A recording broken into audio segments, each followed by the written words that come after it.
It's a wonderful concept. It happens to almost all immigrants from Yes. all walks of life. Right. And then you said what he said to you changed the entire course of your life.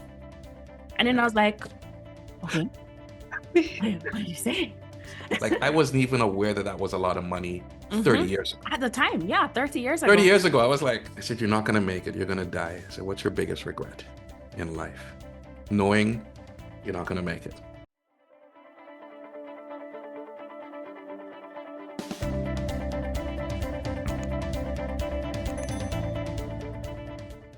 He came to Canada when he was 17, and after 6 months, he was on his own. Now, that was quite a while ago. It's not like yesterday or anything, because you're much older than 17. But we're going to hear from one of my favorite people today. And I'm not just saying that because you're on here. I remember meeting him 10 years ago, losing contact and running into him a year and a half ago and being like, I know you. And he was weirded out. But we're here today to share his immigration story and his dream struggle victory story. We are here today with Ricardo McRae. Thank you so much for taking the time out to talk to me today and my audience. Of course, Christine, it's always a pleasure. Anytime we can work together or do anything, I'm always there for you. So thank you for inviting me and having me on and connecting me with your people. For sure. All right, so we are going to touch in on your immigration story, your life story, kind of bringing you here to Canada from Trinidad. Came to live with your Guyanese father many years ago, many years ago. And here we are today, but we're going to rewind. We're not here today yet. We're going to rewind back to that time. You're in Trinidad and you're coming to Canada. Were you excited about coming? The idea of coming? No, I didn't even believe that they were really going to send me to Canada until the plane started lifting off. I go, wait, they're not joking. I'm really going to this. So it was like finish school, the A levels and all that stuff. And they were like, well, it's best you go to Canada than foreign, and the standard. And yeah, they sent me to live with my dad, his new wife, and their 3 kids. All right. So you're here now. 17. At 17, you're going into college. Grade 12. There was grade 12 and 13 at that point. So I went into grade 12 and then had to do 13 after that. Yeah. All right. So you came and you were with your dad for 6 months. And after 6 months, he said, hasta la vista, baby. What? Yeah. Yeah. That's at a 17-year-old, you're in a new country. You know anybody else? No, just my sister. Can't know anybody. I just got here. Yes. So yeah, it was, wild at home. Lots of disciplinarian behavior. A lot of, slapping and hitting and choking and all this very, very abusive behavior that is way more common in these households than I would like. And so I didn't want to see it. I didn't want to experience it. It was traumatic at best for me. And I'm like, I got up one day and I put everything I owned into a green hefty bag. I said, I'm out. They go, if you leave this house, don't ever come back. I said, I'm not coming back. Yeah. And I walked out into a snowstorm. It was the first time I saw snow. And I left with a garbage bag and a jean jacket. Never went back. Wow. And so where did you go? I looked left, I looked right, and I went, this way looks good. I just started walking. It was not planned. And I ended up knocking on a friend's house, maybe 1 or 2 streets over, who I met from school. Yeah. Friend, I knew him for 1 semester of school, somebody I knew. And I said, hey, could I leave this bag here until I figure out what I'm going to do with my life? And they went, what are you talking about? And I went, I just need to put this down. I just left home. I just need to put this here for a while and I'm going to figure it out. So I don't know where to put my bag. Could you hold my bag for me? And they were like, come into the house. And they end up taking my sister and I in on a snowy night. And they had 3 kids. Yeah. And they were like, these people saved my life. Right. And I didn't even know it. And they lived their life, 3 kids. Their dad was a security guard and their mom delivered papers. Yeah. So they were tight, and Mm-hmm. they had 3 kids, and they over in an instant they allowed 2 more kids to come and live in their house. Yeah. So your And sister left with you when you walked through the door. yeah, she goes, "If you go in, why am I staying?" I said, "I Yeah. don't know. Maybe you like to get hit." I left, and that was it. Okay. All right. And then you ventured into a bit of, I mean, now you had to figure it out. You had to make ends meet, you had to pay Yeah, and all that wonderful stuff. So you started a business of the sorts. I mean, later on in our episodes, we're going to talk about entrepreneurship, right? And all of that. But you can touch a little bit on just that yeah, experience and what you did to kind of figure it out after that point. yeah. It was probably a year later, like finishing up that semester, that school year, and it was like summer and thinking about going to university and paying for it. And I was working at this little grocery store stocking shelves, and I was making like it was less than $10 an hour. Mm-hmm. And I did the math. How many hours am I going to work? How many hours a week times how many days in the summer? And I went, yeah, I'm not going to make it. I'm not going to make enough money to go to school. I need like $20,000. I'm like, so I quit. I quit the job. And the guy was like, what? He said, yeah, I can't make it doing this, so I'm going to quit. So there's no point in moving forward. And he goes, but you're the best. I cannot get what I need here. I'm out. So I Mm-hmm. left, and a couple of friends, and we started this little company called RHR Student Painters, Okay. and read a book in the library on how to paint. I figured you can't get into too much trouble Mm-hmm. painting. And within 90 days, we had 16 employees working for me. I had like 4 crews, and we were just going wild. So that was a little bit of marketing and stuff, the whole thing we did with that really worked well, and it blew our business up overnight. And that gave me enough money to go to school. Painting, student painters. If anybody is looking for something to do out there. Listen, there's good money in painting these troughs and garage doors. So Yeah. yeah, we wrote, got a little polo shirt, got it embroidered with our logo, Mm-hmm. and wore some pants, and we put on our little red shirts, and we went knocking door to door, hello, with a little clipboard. Can I give you a quote to paint your house? And they're like, what are you doing? I said, we're student painters. And my little chicken neck, I can show you a picture later of it. And people went, sure. And then they went, okay. And it was like maybe $1,000 or so for each gig, 900 or 1,000. And people just kept saying yes. And I got yeses so much that they had to hire people. And I had 4 houses going at a time. And every week we'd finish that and move on to another 4. And we'd work through neighborhoods. And I had the payroll was something like over $10,000 every 2 weeks. Like I wasn't even aware that that was a lot of money 30 Mm-hmm. years ago. At the time, yeah, 30 years 30 ago. years ago, I was like, yeah, well, that's my payroll. And the bank's like, come to the front of the line, come over here. And I'm like, no, no, I'll wait in line with everybody else. They're like, sir, please. And I'm like, wow, okay. I guess, like, what about all the other people in line? I don't want to bud the line. And they were like, please come to the side. You have to make deposits.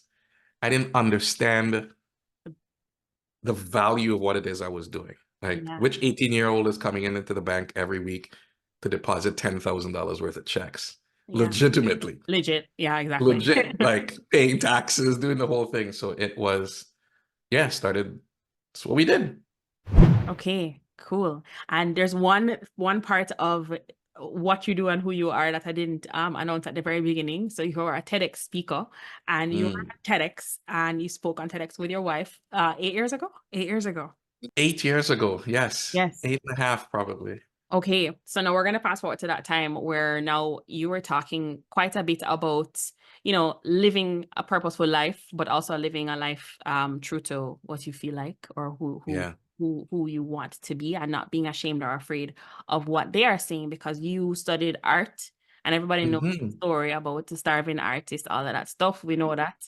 And We know that story we know that very well. story. We know that story. And I mean, in the Caribbean, education and nice titles are on a pedestal, right? You have Yes, to go, you have to yes. finish school, you have to go and be a lawyer. Study your books, as Yes, they like study your to books say. and go and be something good that, when Mm. you time to talk about it, it's so nice. Yeah. Yes. Or this. Something with an doctor, Er, lawyer, yeah. engineer, any Mm-hmm. of the ers will work. Mm-hmm. Mm-hmm.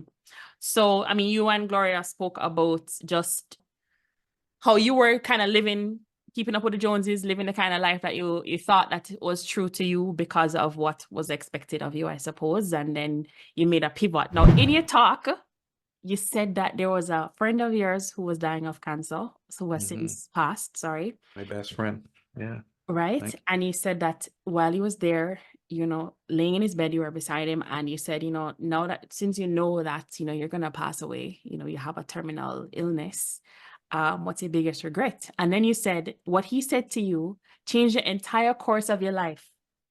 And you. then I Yeah. was like, okay, what did you say? Apparently, I didn't say it in the text. So, what did he say? What Yeah. did he say? The What did he say, first of all? And how did it change the course of your life? the I'll rewind a little bit. Mm-hmm. He I still call him my best friend, even though he passed in early 2000s. And we are very, very frank. One of these people who you could not see each other for 5, 10 years. You meet for 5 minutes, and you pick up right where you left off, right? Like we had this sort of vibe Mm-hmm. um, that was like once in a lifetime. Like you just sort of like you just know. You don't Mm-hmm. have to ask or talk. And we've had some crazy times and all kinds of wild stories in our life. And I recanted a lot of those at his eulogy when I was going through at his funeral. But he was sitting in the hospital, and I was talking to him on the phone, and I said, "You're not going to make it." Mm.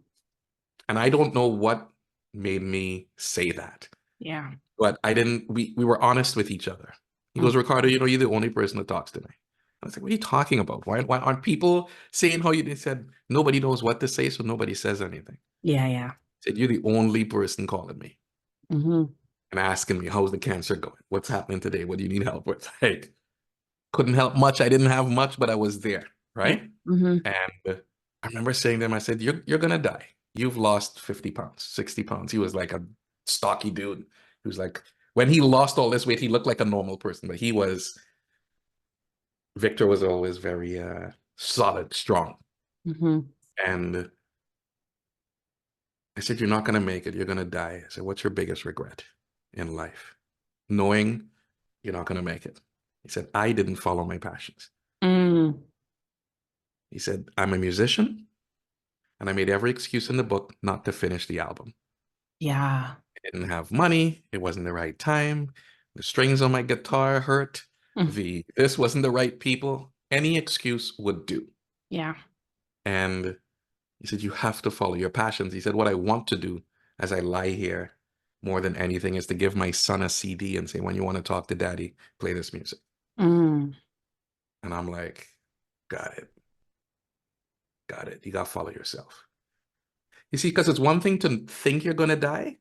Mm-hmm. It's Mm-hmm. another thing to know you're dying. Yeah. That's, and in that moment, I knew I was going to die. It wasn't conceptual or, one day I'm going to wake up dead. No, death is included in life. And Mm-hmm. it's really given me this frank, direct approach to it. Like people, "Oh, don't say you Maljo on me and your Brit." Let me tell you something, eh? Life is undefeated. Mm-hmm. Nobody has gotten out of this thing alive. Yeah. Zero people. Zero. Zero people. Zero. Right. It's it's Floyd Mayweather of life. It's never lost a fight. We're Mm-hmm. all going to die. Everybody you know is going to pass. So when I saw that for myself, it had me, it's a great sense of calm that comes with that. Yeah. It's a great sense of, well, what else is going to happen? Might as well try. Might as well do it. Might as well Mm-hmm. go for it. Mm-hmm. Like, so that changed the way I approach things of go get it. This is yours, go get it. This is Mm-hmm. yours. Oh, people don't like it. What are they going to say? They live in their life. Yeah. This apparently is mine. I'm going to go get it. So really, I fall back on that even to this day of Mm-hmm. just, bruh, this is yours. Like if you could conceive of this, it is yours to go get. So go get that thing, start that business. But having lived life for another 30, 40 years past that, uh, Mm-hmm.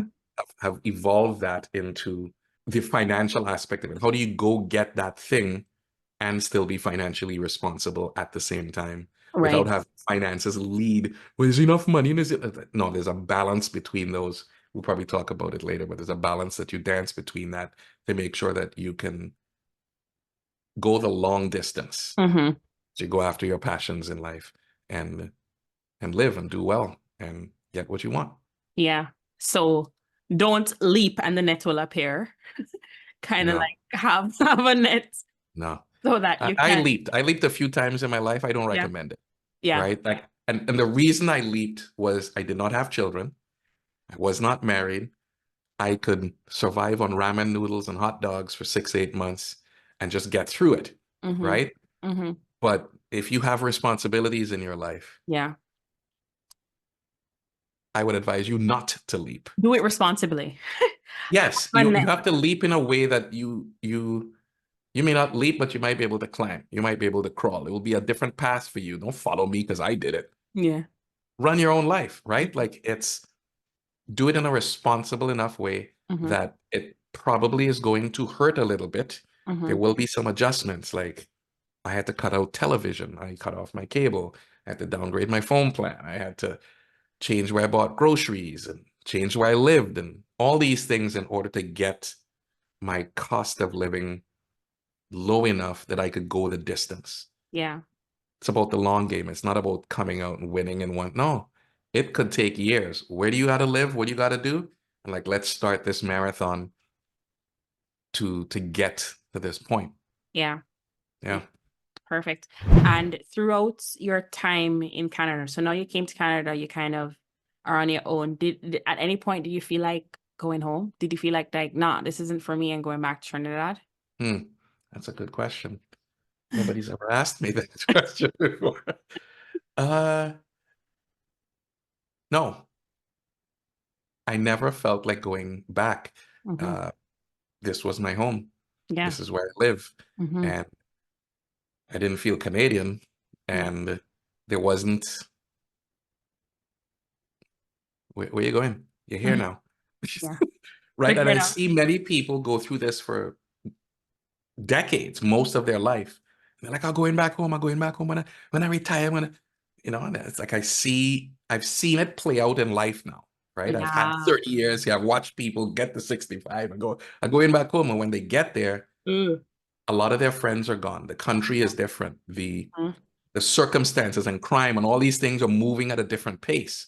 It's not Right. what we had in our head when we left. Right. And the hospitals aren't the same way. And now you're like, you got to boil water to bathe. Now you just got hot water when you turn on the tap. You're like, mm-hmm. Now you got to, current is going to go. There's going to be water cutoffs. Like the reality of Yeah. how, Trinidad and different islands in the Caribbean operate. Not that there's a problem with it. It's just you Di- spent 30 years doing something else. And then you come back Different. and now you're like, what do you mean there's no electricity at 8 o'clock? Like, what? Like, yeah, current does go, you could turn it off, come back soon. And like, you can I have a CPAP machine. I need this thing to be on. Like life is different. Different. So your expectations rise, even though you have this imagination that you're going back home. I And you're like, know. what about medicine? What about the Mm-hmm. diabetes pit? Mm-hmm. Like all of this starts to be like, okay.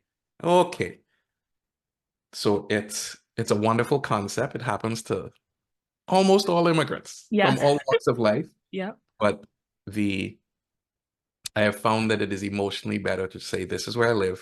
This is what I'm doing. I am Trinidadian. I have those roots. Yeah. But even when I go back, they're like, nah, you foreign. You ain't from me. I'm like, bruh, Where do you belong then? You know? So it's, Yeah. it's, yeah, that was my experience. It's, if you're here, be here. Because Yeah. it gives you a different perspective on digging in and making it happen here and not Yeah. Yeah. thinking Yeah. you're going to escape Right. to some other place. There's no out. There's no out. There's no plan B. Here's plan B. Make plan A work, Yeah. right? That's I love plan it. B. Mm-hmm. Don't pick your plan and run. This Mm-hmm. is where you live. This is where you Mm-hmm. pay taxes, right? Make Yeah. it work here. Mm-hmm. Because it can work here. Mm-hmm. And we'll talk about that. But Yeah. And I feel like for the most part, the idea of going back home is romanticized. Yes. It's like, because I had that idea of not moving back necessarily, but being, because I don't feel like I experienced Jamaica much. I've never climbed the Blue Mountains. There's Hmm. some things that I haven't done. Is it on my bucket list to do? No. Like, but all of a Climbing over sudden, Blue Mountain. like I don't want to climb the blue. I don't. Yeah. I know it's probably like a good experience and stuff like that, but I so and I was like, oh, I want to go back. I don't want to go back for a year, and I want to see the island, all of that stuff. And I was in Jamaica for a good year almost. I didn't climb the Blue Mountains. Yeah. I feel like it's romanticized about what home is going to be, and it's different, especially when you get accustomed to like living in a different environment at a different pace, different amenities, different things accessible to you. It's Mm. different. It's Yeah. different. And this is super Yeah. relevant because I'm gonna be like talking about why people are leaving Canada video soon. So I don't know if Ooh. it'll come out before this or after this, but whenever you're watching it, if it's out, it might be out. So go watch it. Okay. Yeah. You you did what you had to do. You're here, you're in Canada. And so you move up to the next phase of life now where you're making it big, but then you manage to dig a deep hole, financial deep hole. Up and down. Up and down. So we are going to talk about that in the next episode where you found yourself in a large amount of debt. Hmm. And you had to find your way out of it. So stay tuned. That is going to be in episode 2. Don't go anywhere, Ricardo. But everybody else, watch a commercial. Just kidding. This is going to be coming out next week, Sunday. So depending on when you're watching this, maybe all episodes are out. So go binge watch the episodes. This is a part of our immigration stories as part of this platform. So stay tuned. I will see you in the next video. Like, share, subscribe, and make sure you watch episode 2.